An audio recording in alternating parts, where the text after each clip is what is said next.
Hi, Lewis and Alexander. Yo. A couple of questions and a bit of an inquiry about your band.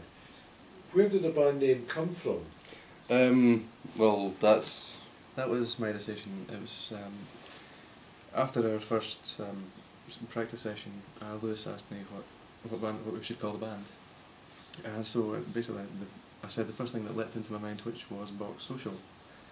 Now, a Box Social is when it's a charity event where I think it's boxed lunches yeah. are auctioned off and the proceeds go to charity. Mm-hmm. So that seemed like an okay thing that wouldn't offend anyone. So we decided to go for that. He didn't know this at the time. He just thought it sounded awesome. Yeah, but And it isn't. yeah, that's fair enough. That's no problem. And when roughly was the band formed? Say about November last year, like November 2010. Mm-hmm. Yeah. And do you have any particular style of music that you produce? We tend to go for stuff that's not very technical because my strength is the guitar Yeah. and some more sort of stringed things. Lewis's expertise is drums and percussion. Mm-hmm. So we just decided to switch it around so that I wouldn't go off on a big technical tangent and Lewis wouldn't go off on a big drum. An 8-minute long drum solo. Yeah. So as a result, it's pretty basic. It's kind of grungy.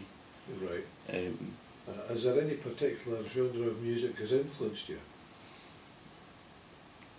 well, I think the main influence to start off with was that Simpsons episode where basically Homer falls out with Marge, but this is back in time when he was a teenager. He started a grunge band, and from there we thought, oh, anyone can make grunge music.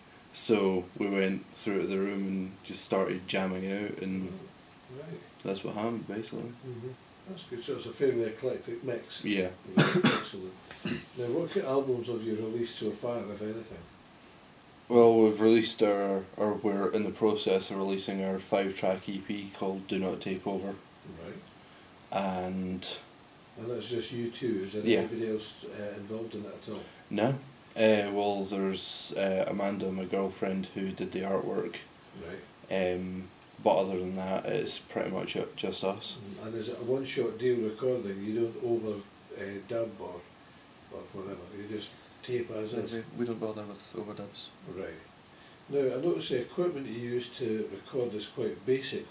What is the essential reason for this? We're financially poor.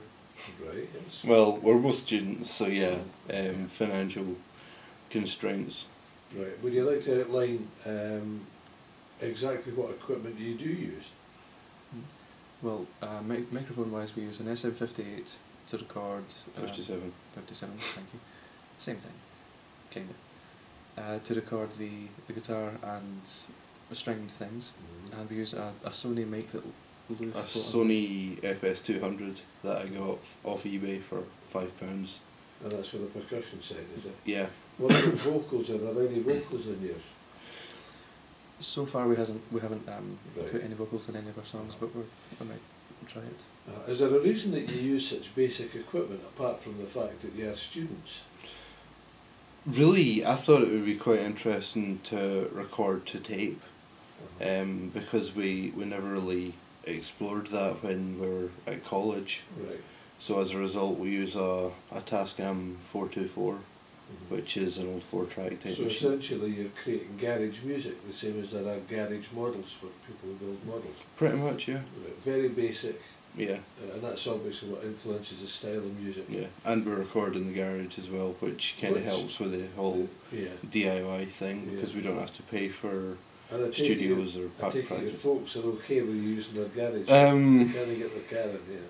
Yeah, pretty much. They're sort of okay with it at times. Mum Okay. isn't too chuffed, but you know. But Dad's cool about it. Yeah. Yeah. So what are your plans for the future? Do you have any plans on involving other people in the band? Rather than using percussion and strings, maybe using the voice, or electronic equipment, electronic music making equipment, you know? Well, I suppose what we could do is record some stuff in the way that we have been doing it for the past week while on 4-track tape, Yeah. bounce that into a program called GarageBand, Mm-hmm. and then come up with something else on a program called Reason, which is a MIDI a digital sound thing Yeah. that you just make sounds on, and mix them all together and just to add to the texture. Right. So you're actually recording on, not digital, you're recording on analog at the moment. is that Yeah. Right. Then you're going to convert it to digital. Yeah. And would that allow you to overlay tracks one on top of the other? Yeah, it lets us overdub and add EQ and just basically make it sound a bit cleaner than it does at the moment. Right. So you could create something like Oldfield and Tubular Bells, this kind of idea. Technically, yes. Yeah. Right. What about, now I know that you, Lewis, are involved in various bits of electronic equipment, for instance a theremin that you're Mhm. building. Do you envisage using something like this just purely for the tapestry of the sound? Oh, that would be ideal. Right. Because I've got an effects pedal, a Big Muff, which is a fuzz box. So basically, I think it would sound brilliant to run a theremin through a fuzz box, Right. just to see what happens. So it's very much experimentation. Yeah. Right. Well, that's lovely, thanks very much.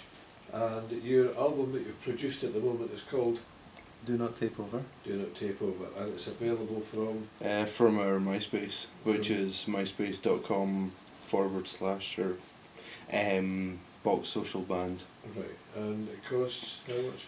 Uh, Or is it just pure Well, donations at the moment? It's donations at the moment, and then once we get a decent fan base, we will probably start, I'm not going to say screwing people out money, but, we Paying for have the to. equipment. We have to eat. Right, that's fair enough, that's superb, thanks very much. No worries. I hope everything goes well for you. Thank you. Thank you.